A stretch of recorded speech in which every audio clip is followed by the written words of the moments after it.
राह शौक में एक कदम गलत क्या उठा कि फिर तमाम उम्र जिंदगी खुद का पता पूछती रह गई। ये चंद तहरीरें उस बदनसीब पर एकदम मुफीद बैठती हैं जो किसी की बीवी थी लेकिन बावफा नहीं थी, इसीलिए कहलाई बेवफा। और किसी गैर मर्द के प्यार में पड़ी तो उससे बेवफाई मिली और रुसवाई भी। जवानी के जोश में एक कदम ऐसा बहका जिसने बसा बसाया घर उजाड़ दिया, और फिर जब उसे गलती का एहसास हुआ, वापस लौटने की कोशिश की, तो अपने ही घर के दरवाजे पर उसे मौत मिली। ये कहानी आपको फिल्मी लग सकती है, लेकिन ये हकीकत है उस सूर्या की जो एक आईएएस अधिकारी की पत्नी थी, 2 बच्चों की माँ थी, लेकिन साथ ही एक वांटेड गैंगस्टर की गर्लफ्रेंड भी थी, जिसका अंजाम मोहब्बत कुछ यूँ हुआ कि उसे आखिरी में अपने ही घर के सामने सुसाइड करना पड़ा, क्योंकि उसकी वापसी के दरवाजे खुले नहीं। वो मिन्नतें करती रही, माफ़ी मांगती रही, लेकिन पति का दिल पसीजा नहीं। बच्चों ने बंद मकान की खिड़की से बाहर माँ को झांका नहीं, और सूर्या ने फिर सुसाइड के रास्ते पर ही चलना मुनसिब समझा। सब कुछ लुटाकर होश में आए तो क्या किया, सूर्या की कहानी भी कुछ यही थी। सब कुछ लुटाने के बाद जब उसे होश आया तब बहुत देर हो चुकी थी। उसको अपने घर में एंट्री नहीं मिली। जिसे प्यार किया वो फरेबी निकला। उसे धोखे पर धोखे मिले, क्योंकि वो खुद किसी को धोखा देकर गई थी। तो शुरू करते हैं साहब, बीवी और गैंगस्टर।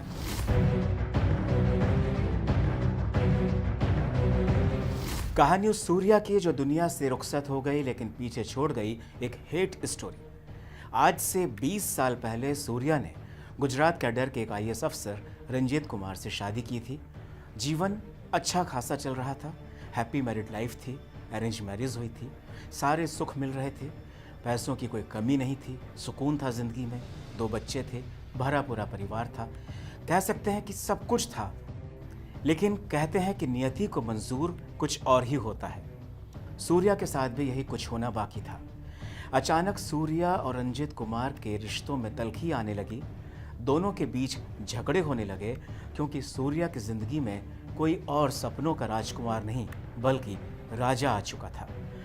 उस सपनों के राजा को तमिलनाडु में हाईकोर्ट महाराजा भी कहा जाता है। वो एक नामी गैंगस्टर है जिस पर मर्डर और मर्डर के अटेम्प्ट के कई मामले हैं। वो हिस्ट्री शीटर था और कई बार जेल जा चुका था।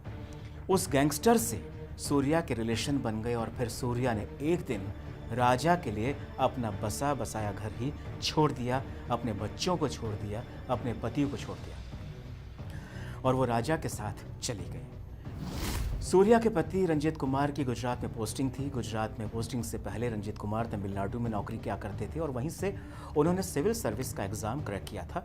सबसे पहले वो डिप्टी कलेक्टर बने थे और बाद में उनकी पोस्टिंग गुजरात हो गई।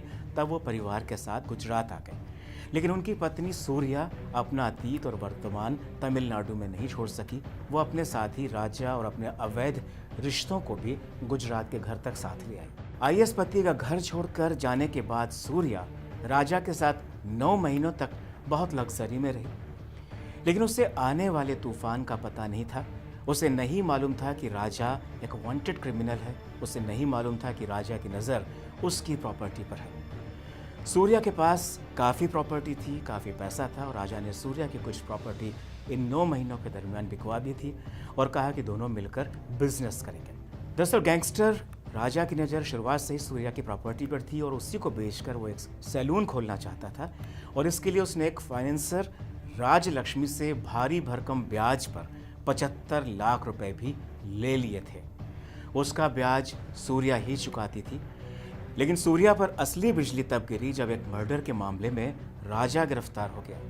यहाँ से सूर्या के सामने दिन में काला घना अंधेरा घर कर गया। पुलिस ने वांटेड क्रिमिनल को घर में शरण देने के मामले में सूर्या के खिलाफ भी केस दर्ज कर लिया। सूर्या को इसके बाद अकेले ही पूरी कानूनी लड़ाई लड़नी थी। इस दौरान उसकी एक प्रॉपर्टी और बिक गई। उसने राजा की पुरानी गर्लफ्रेंड लक्ष्मी को अपनी प्रॉपर्टी बेची। प्रॉपर्टी बेचने के बाद ही सूर्या को पता चला कि राजलक्ष्मी के साथ भी राजा के पुराने संबंध थे, और वो उसकी एक्स गर्लफ्रेंड हुआ करती थी, लेकिन तब तक बहुत देर हो चुकी थी। इसके बाद पुलिस की गिरफ्तारी से बचने के लिए सूर्या कभी बेंगलोर शिफ्ट हो गई। बेंगलोर में उसे पैसों की ज़रूरत पड़ी तो उसने लक्ष्मी से पैसे उधार मांगे, जिस पर लक्ष्मी ने इनकार कर दिया। राजलक्ष्मी ने सूर्या को अपनी बची हुई प्रॉपर्टी बेचकर उसका कर्ज चुकाने की भी हिदायत दी। लेकिन इसके बाद एक बड़ी घटना घटी जिससे सूर्या की जिंदगी पर आसमान ही टूट पड़ा। दरअसल उधर राजलक्ष्मी सूर्या पर अपने पैसों के लिए दबाव बढ़ाने लगी और इसके बाद 11 जुलाई 2024 को राजलक्ष्मी के बेटे का अचानक अपहरण हो जाता है और 2 करोड़ रुपए की फिरौती मांगी जाती है। राजलक्ष्मी ने तुरंत ही पुलिस को कंप्लेंट की। पुलिस ने किसी तरह उसके बेटे को सकुशल बरामद कर लिया, लेकिन राजलक्ष्मी ने अपने बेटे की किडनैपिंग का जो आरोप था वो सूर्या और राजा पर लगा दिया, जिसके बाद पुलिस सूर्या की तलाश में जमकर जुट गई, क्योंकि जो सबूत मिले उसमें ये साफ लग रहा था कि कहीं ना कहीं किडनैप से राजा और सूर्या का कोई ना कोई कनेक्शन है। अब सूर्या पर 2 मामले हो गए और उसका ज़्यादा दिन तक बच पाना पुलिस की कस्टडी से बहुत मुश्किल हो चला था। ऐसे में उसके पास ना सिर्फ पैसे ही ख़त्म हो गए थे, बल्कि रहने का उसके पास कोई ठिकाना नहीं था, महफूज ठिकाना नहीं था। ऐसे में उसे अपने पति की याद आई। उसे लगा कि उसका पति आईएएस अधिकारी है, आईएएस ऑफिसर है, तो वो पुलिस से बच सकती है। ऐसी उम्मीदें बांधकर सूर्या गांधीनगर वाले घर पहुंची, लेकिन उसे नहीं मालूम था कि उसके पति को सूर्या के बारे में सब कुछ पता चल चुका था। रंजीत कुमार ने सूर्या से तलाक लेने की फॉर्मेलिटी शुरू कर दी थी और वो नहीं चाहता था कि सूर्या की वजह से वो खुद भी किसी कानूनी पछड़े में फंसे और सूर्या का साया उसके परिवार पर, उसके बच्चों पर किसी भी तरह से पड़े। यही वजह थी कि जैसे ही सूर्या उसके घर के गेट पर पहुंची तो उसे सिक्योरिटी गार्ड ने भीतर घुसने से ही मना कर दिया। सूर्या उसके सिक्योरिटी गार्ड पर भड़की, लेकिन उसे भीतर आने की परमिशन नहीं मिली। ऐसे में सूर्या ने घर के गेट पर ही जहर खा लिया। उसे गंभीर हालत में अस्पताल ले जाया गया, लेकिन बचाया नहीं जा सका। सूर्या के पास से उसका आखिरी खत बरामद हुआ। सूर्या ने यह पत्र तमिल भाषा में लिखा था। उसने तमिलनाडु के मुख्यमंत्री एम के स्टालिन को खत लिखा और ये कहा कि वो बेकसूर है, उसे पुलिस ने गलत आरोपों में फंसाया है। उसने अपनी सारी कहानी बयां की और ये भी बताया कि किस तरह से वो पति को छोड़कर गैंगस्टर से जुड़ी, गैंगस्टर के साथ अपने रिलेशन को उसने एक्सेप्ट भी किया, कबूल भी किया। और उसने पुलिस को ये भी बताया कि गैंगस्टर के अतीत से, गैंगस्टर के पास्ट से, गैंगस्टर के प्रेजेंट से वो बिल्कुल भी इत्तेफाक नहीं रखती थी, उसे बिल्कुल भी जानकारी नहीं थी। साथ ही उसने ये भी कहा कि गैंगस्टर ने उसे धोखा दिया है और उसे हर मोड़ पर धोखा ही मिला है। सूर्या ने साथ ही उस खत में आगे ये भी लिखा कि वो अपने पति से दरअसल माफ़ी मांगने आई थी, जो एक नेक इंसान है और उसकी गैर मौजूदगी में उसके बच्चे की अच्छे से देखभाल करते हैं।